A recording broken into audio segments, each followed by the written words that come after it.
Hello, Ms. Gray. This is my critical analysis of Lord of the Flies through the Marxist lens. So, the quotation I chose for this analysis is "The greater the power, the more dangerous the abuse" by Edmund Burke. So, through a Marxist perspective, when we look at Lord of the Flies through a Marxist lens, means focusing on power and class struggles are shown in the book. Marxist theory looks at the conflicts between different social classes and how power and resources are distributed in society. So basically, like how the government distributes its money towards its citizens. So the textual quotations I chose for support for my argument is number one, the conch exploded into 1,000 white fragments and ceased to exist. And the second one I chose is "I'm not going to play any longer, not with you," said by Jack. So this is my analysis. When I analyzed Lord of the Flies using a Marxist perspective, I saw how the struggle for power and control unfolds among the boys on the island. And Edmund Burke's quote, "The greater the power, the more dangerous the abuse," perfectly fits this narrative. So for the first quote, the conch exploded into 1,000 white fragments and ceased to exist. So the conch shell starts as a symbol of authority and democratic power. It is used to call meetings and mainly order among the boys. As long as the conch is respected, there is a sense of equality and shared governance. However, so when Jack begins to challenge Ralph's leadership, the conch's significance slowly fades, and the decline represents the breakdown of democratic structures and the rise of authoritarian rule. So yeah, the explosion of the conch shell symbolized the end of any remaining order and the complete descent into chaos and tyranny. So this moment illustrates how those in power can abuse their position once checks and balances are removed, and it connects directly to Burke's idea about how the dangers of power, showing that when power becomes concentrated and unchecked, it can lead to significant abuse and collapse of societal structures. So we could use an example like how Kim Jong-un rules his nation. He has a lot of power, but if he decided to abuse that power a lot towards his citizens, then his whole country could become famished and just break down. So back to it, at the beginning of the novel, the conch brings the boys together and gives everyone an equal voice.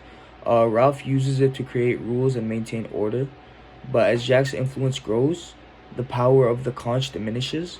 So the moment that the conch shatters is symbolic of the end of any remaining order and the rise of total chaos. And Jack's regard for the conch shows his rejection of democratic principles and his desire for absolute control. And so this is a clear example of how the concentration of power can lead to its abuse, and this aligns perfectly with Burke's quote. So for the second quote, I did "I'm not going to play any longer, not with you," said by Jack.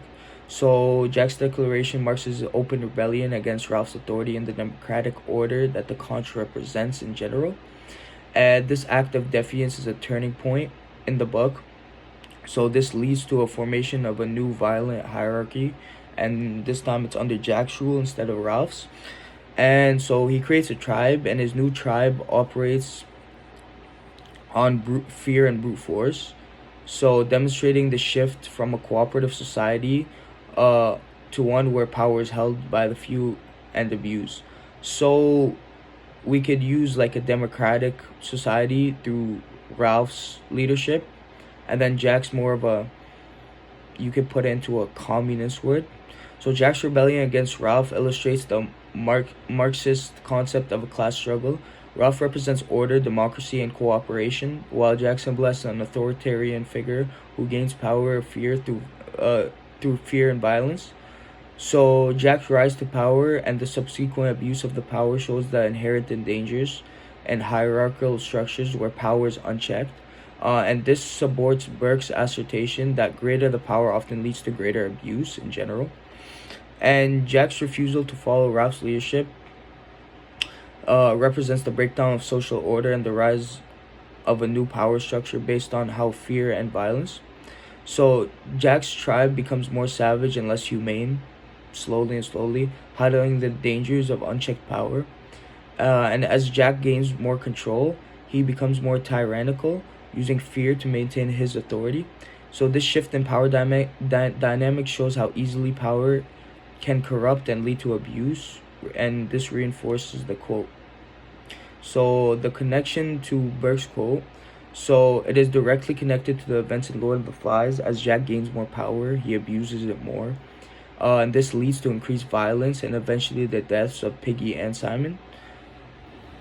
So the abuse of power highlights the risks inherent in any system where power is concentrated in the hands of a few and not subject to checks and balances.